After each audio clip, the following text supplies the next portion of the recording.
Okay, and now it's time for our weekend picks. We're going to kick it off with the 122-pound title fight set to go down in Chihuahua, Mexico tomorrow night between the reigning champion, Yamileth Mercado, and the challenger, Angelica Rascon. And, Angelica Rascon, she's an unbeaten fighter, but not all unbeaten fighters were created equal. I mean, yeah, she's never lost a fight. Sports professional record of 10 wins, no losses with 2 knockouts. She's an unbeaten fighter, yeah, but she's not an unbeaten fighter the way that, say, Melissa Odessa is an unbeaten fighter. She's great. The way that Ellie Scottney is an unbeaten fighter. The way that April Hunter, Summer Lynn, these girls that exhibit a high ceiling, that, yeah, they're unbeaten fighters, but being unbeaten ain't all they got going for them. Moreover, they don't need as much angling as a Angelica Rascon does. I mean, listen, God bless her. I got nothing against the girl, but I'm just giving it to you straight. It's the only way I know how to give it to you. And after having seen Angelica Rascon in action, I have to say that the reigning champion, Yamileth Mercado, reigning WBC Super Bantamweight champion, she ain't got nothing to worry about tomorrow night. Angelica Rascon needs a lot of work. Kind of reminds me of when Michaela Mayer fought Sheena Kane, the then unbeaten Sheena Kane. Yeah, Sheena never lost a fight, and I understand that, but, these are two very different fighters whose skill sets are in two very different places. I mean, there's some ability there. Time, training, you can mold Angelica into some kind of a fighter, but here today, ahead of what's supposed to be this WBC Super Bantamweight title fight, no, I don't think she's ready for Yamileth Mercado. She's just nowhere near put together enough for that fight. She throws these very wide shots you could fit a couch in between. I'm sure Yamileth Mercado, her volume punching, I'm sure she's going to fully capitalize off of that. I'm sure that she's going to exploit that fundamental flaw, how Angelica pushes with her punches, lunges in, leaves her chin out there as she tries to bring over a right hand. She ain't got the best feet. She's the kind of fighter that, as a Yamileth Mercado presses forward, could find themselves off balance. Very wide stance that Angelica Rascon is often in. I could see her getting knocked down. I can see her get knocked out, which is saying a lot because, in women's boxing, you only get 2-minute rounds. So you got to be a really big puncher to score a knockout.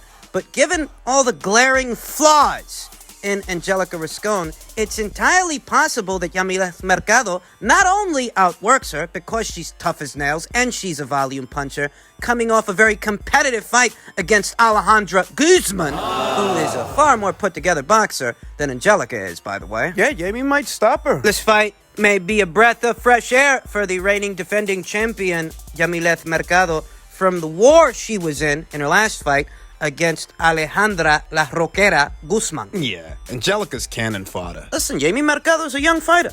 Only 23 years old. She's a young fighter, a young champion. And she's got things that she needs to work on. She's got things she needs to patch up. She does. But here you have Yamileth Mercado, who's been in serious fights with serious fighters that are well put together. Jamie Mercado, who spars the likes of Gallo Estrada, spars the likes of El Alacran, Miguel Burchell.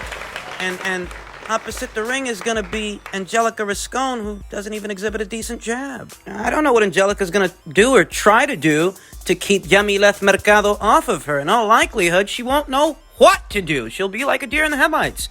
So, in case you haven't put it together yet, I've got Jamie Mercado winning this fight. I've got Jamie keeping her world title and possibly stopping Angelica Rascon tomorrow night in Chihuahua. We then come to the top rank card. The long-anticipated ring return of Vasyl Lomachenko, who's coming fresh off that decision loss to Teofimo Lopez for what were all of Vasyl Lomachenko's belts. A lot of thoughts on this fight, mostly because of the intangibles. Look, listen. Masayoshi Nakatani's a durable guy, coming off a career-best win over the now disgraced Felix Verdejo. Showed his quality in that fight. Showed his heart. Showed his bid. Masayoshi has been in there with two of the bigger punchers in today's lightweight division, Felix Verdejo, who I just mentioned, Teofimo Lopez.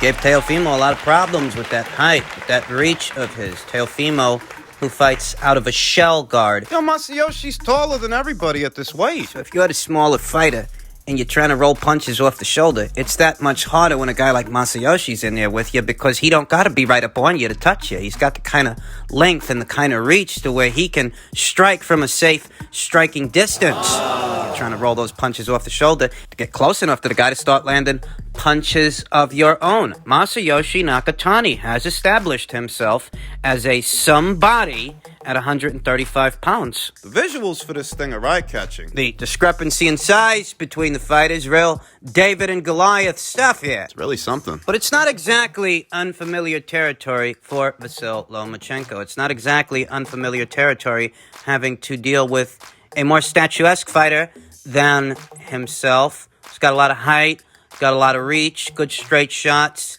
This is more or less in keeping with the trial he faced with Britain's own Luke Campbell. I'll admit Masayoshi's taller even than Luke, but better still, Vasyl Lomachenko isn't exactly up the creek without a paddle here. He's been up this stream before. The implementation for this fight might be the same as it was for that fight. A similar situation, with the difference being that Masayoshi Nakatani is an orthodox fighter, whereas Cool Hand Luke was a southpaw. Luke being a southpaw, well, that made things a little bit tougher for Vasyl Lomachenko, who's more accustomed to facing orthodox fighters like Masayoshi Nakatani. I see a situation where, between Masayoshi's height, his reach, and his jab, His pop. the first round or so, first two, those are going to be feel-out rounds for Vasyl Lomachenko, to where he's attempting to find his distance and gain safe entry. Hands high, catching shots on the arms, shots on the gloves, leaning left and leaning right. Pass the shots. Vasyl Lomachenko, being so much smaller than Masayoshi Nakatani,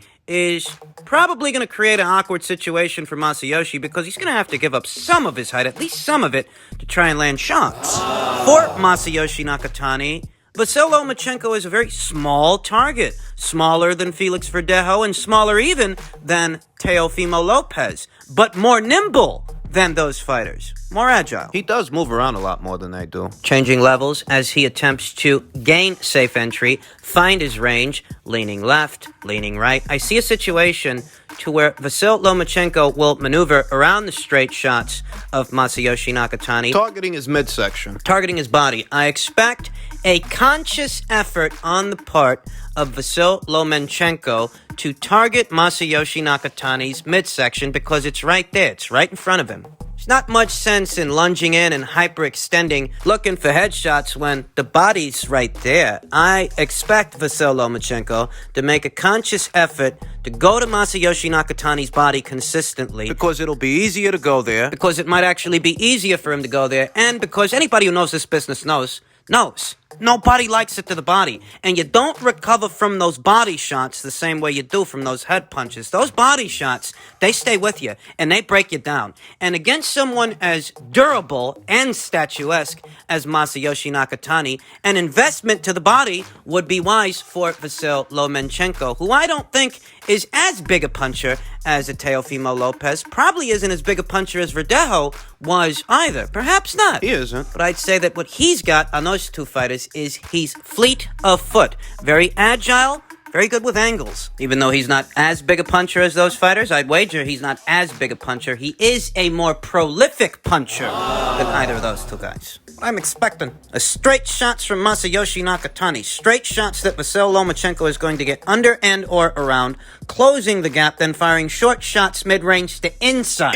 At which point, Masayoshi Nakatani will likely look to counter the counters, fire sweeping hooks that the much shorter Vasyl Lomachenko will find easy to get under and or around. It's going to take craftsmanship. It's going to take subtle stuff, nuanced stuff. It's going to take for Vasyl Lomachenko to keep those hands high, protect himself At all times. tighten up on his way in, change levels, hunker down, get close enough to Masayoshi Nakatani to fire off some body shots. And as the punches that Vasyl Lomachenko manages to land start to take effect, start to set in, then we might see Vasyl Lomachenko go upstairs a little bit more, take a little bit more chances with Masayoshi Nakatani. And all of it, is easier said than done, because Masayoshi Nakatani is an extraordinarily big guy as far as lightweights go, and he's durable. And he hits hard. So in the beginning, I imagine it's going to be awkward. I imagine it's going to be very awkward for Vasyl Lomachenko as he is attempting to find his sweet spot, attempting to find his range, get within it, and start landing scoring blows. I don't envision a whitewash. I think Vasyl Lomachenko is going to have to work for it, and Masayoshi's going to give him that to which he has to work around. Do I see this fight ending in a knockout?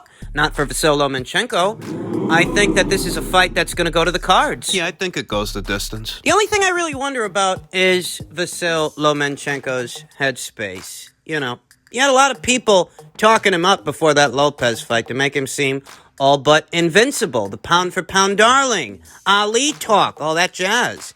And, you know, after the fight, I think that Vasyl Lomachenko was humbled by the loss to Lopez. Talks of foul play. I ain't forget. He's got to be up for it, because this definitely ain't the kind of fight you can approach half-hearted. In truth, it's never a safe place when you approach a fight like that, much less with a guy like Masayoshi Nakatani, who's a towering inferno as far as lightweights go. I don't see Masayoshi get knocked out. I think Vasyl Lomachenko wins a points decision in what will be an awkward fight at first, but a fight that he wins. Now, we all know that there's a similar situation playing out upstairs at 140 pounds tomorrow night. I'm not going to actually be watching that fight, which is why I'm not even sure why I'm talking about it. Fuck it. But if you want to know what I think, and you're here, so I'll assume that you do, Gervonta Davis is facing a similar situation in Mario Barrios to what Vasyl Lomachenko is facing downstairs with Masayoshi Nakatani, with the difference being that Masayoshi is more proven at his weight than Mario Barrios is at his weight. I mean, we see Masayoshi gave Teofimo Lopez real hard time. He showed his toughness, showed his intestinal fortitude against Felix Verdejo, whereas Mario Barrios, I mean, what's his claim to fame? Cowboy Carl? No, if it wasn't for the smoke and mirrors from Leonard Ellerby, if it wasn't for the short-sighted comments and the paywall, you could actually appreciate this fight. You could actually enjoy it. Because Mario Barrios is a very big guy as far as 140-pounders go. He can punch. It's hard. Looks like it. No real quality scalps on his resume. Not really. Not yet. Got a very questionable decision win over Bakhtir Akhmedov 2 fights ago. I'll tell you, he's not a bad fighter. Having seen him in action, knows how to use his height, use his reach, use his jab, jabs his way in, puts a few together, gets out of there. He's definitely not the most prolific puncher I've ever seen. I mean, I wouldn't categorize him as a pressure guy, volume guy. Nah. Doesn't necessarily stay on you or stay with you. He jabs his way in, looks for opportunities or looks to create them. Capitalizes. You see, the problem is that it's hard to get a gauge on how good Mario Barrios is. Thus, it's hard to get a gauge on how much credit you're supposed to give Gervonta if he beats him, because while Mario looks solid, he is vastly untested against the best and brightest fighters at this weight. 26 years old, sporting a professional record of 26 wins, but 17 knockouts? But he hasn't faced the Josh Taylors and Regis Prograis and Jose Zapatas and Ivan Baranchiks this division has to offer. He hasn't faced any of the top guys. Or even any former champions like Kirill Rillik or Victor Postol. I mean, Mario really hasn't fought the best and brightest fighters this division has to offer, so I'm not sure how good he is or isn't. And the situation is interesting. Though not interesting enough that the fight should be priced at $75. Is that what it is? It's not interesting enough that the fight should be placed behind a paywall. Why? Because Mario Barrios is several inches taller than Gervonta Davis? Whoop-de-fucking-do. Masayoshi Nakatani's a lot taller than Vasyl Lomachenko, and it's not costing me an arm and a leg to watch it. That just kind of ruins the whole thing for me. Tell you what, though, it's an interesting situation because Mario Barrios doesn't characteristically give up his height or give up his reach to smaller fighters. You watch that Velasco fight, he's using his jab, fighting behind straight shots. Fight didn't last that long. I think it only lasted about 2 rounds. Better still, Mario Barrios is not the kind of guy that, say, Leo Santa Cruz was. Kind of guy to where he's tall for his division, he's tall for his weight, but he gives up that height. He doesn't actually use it to his advantage. He leans forward, looks to mix it up with a guy in the pocket. Mario Barrios doesn't necessarily do that. He doesn't. Not until he's already gained safe entry by way of the lead hand and he's trying to put together shots. But he's not necessarily a close quarters fighter, in Gervonta Davis, being the much smaller guy in the ring, not being a very busy fighter at that. Gervonta Davis looks to throw singles, hurt a guy, and then start pouring it on. But throughout the course of a fight, he's not actually the busiest fighter. He's not actually the busiest puncher. He's not really a volume guy. So there are intangibles there. Intangibles about Gervonta Davis's power. Is it going to actually carry? Because you know what? He didn't look all that devastating at 135 pounds against Yuriorkis Gamboa. Was 135 pounds. This fight, this is a 140-pound fight. You're fighting a bona fide 140-pound fighter. A big one. There are intangibles about Gervonta Davis's power. There are intangibles about his work rate, that because he's not so prolific a puncher, well, those are opportunities for the bigger guy to land shots. Land shots the way that Leo Santa Cruz was landing shots up until he was floored by that uppercut. Leo Santa Cruz made a fundamental mistake that everybody noticed. He threw the same shot 3 times, and by the time he threw it the 3rd time, Gervonta Davis had his timing down to launch that uppercut that floored him. Will Mario Barrios make that same mistake? I don't know. I told you. The guy's not really a close quarters fighter. And even if he were, he has to know by now to watch for the uppercut. If you fight behind your jab, you don't get to land that punch. Keep your right hand high while you're pumping out that left hand. Chin tuck. Don't lunge in. Don't hyperextend. And don't leave your chin out there. Gervonta Davis may not get close enough to you to let off one of those killer uppercuts. And who's to say that he's got killer uppercuts at 140 pounds? He might not. What he did to Leo at 130 pounds. Leo hadn't been there that long, and Leo hadn't beaten anybody credible there. At 135 pounds, Gervonta Davis didn't beat nobody solid at 135 pounds, let alone at 140. So while the uppercuts might look impressive at super featherweight, this is junior welterweight. The weight class is upstairs. I'd be lying to you if I said that I didn't view this as a potential banana skin for Gervonta, because I do. A guy like Mario Barrios is walking into that ring with a lot more hunger and a lot more desire than Gervonta Davis, who the promotion is so obviously behind. A guy who's had it all his way for years. So I'm going to be honest with you. I can't call it, and I won't try to. And if the fight weren't behind an overpriced paywall, I could appreciate it more.